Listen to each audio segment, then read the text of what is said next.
Chapter 5 Destination Sirius. Flight of the Space Beagle. With the Starship Beagle racing away from the solar system, our hopes and dreams go with her like a bottle adrift on an ocean of stars. What it will encounter, we know not. What we do know is that they will find more than we can imagine. Our great-great-grandchildren will be richer for the investment we have made today. BBC World News. The cabin lights flashed blue, alerting the crew of the Beagle that 287 years had passed. They were 8.6 light-years from home. The ubiquitous background ship noises had changed. The hum of the ion engine was missing, but that was expected.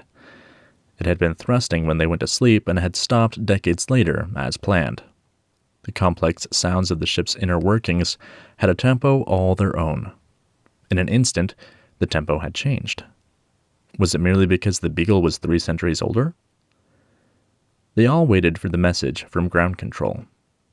All was quiet. A long moment later, when it was obvious to everyone that there wasn't going to be a welcome from Earth, Brad 2 ad-libbed, "Welcome, crew of the Beagle, to Sirius." He looked at the hopeful and excited faces. "Adrienne, can you please confirm that we are a month away from the Sirius system?"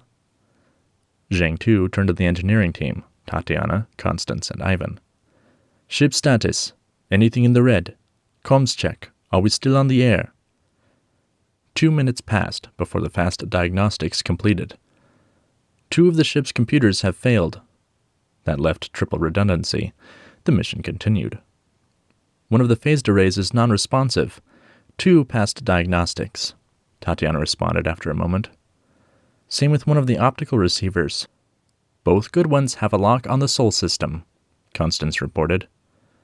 Interesting. Both of the bad units are on the same tower. A visual of the carbon fiber lattice antenna tower appeared on the main screen. Different view angles of it were shown on different, smaller view screens. At first glance, the tower looked okay.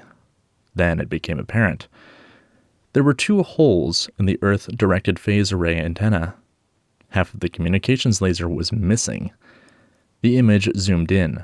The computer combined the images from the cameras around the hull and made a 3D model. The model was displayed to the crew.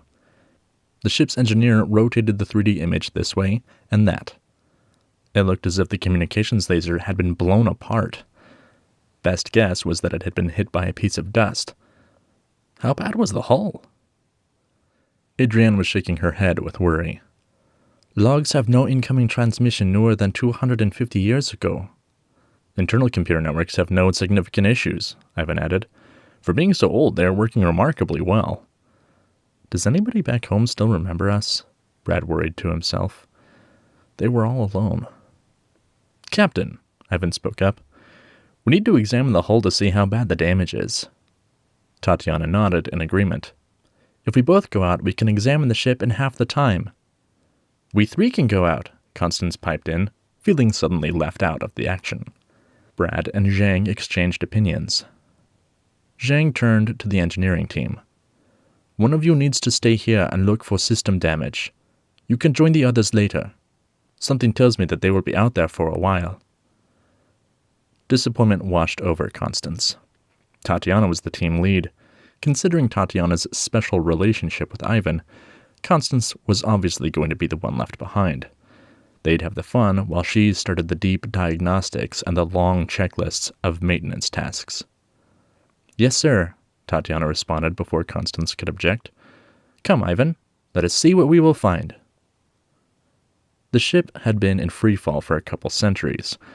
The 2 unbuckled and rose from their seats. They floated across the room towards the exit.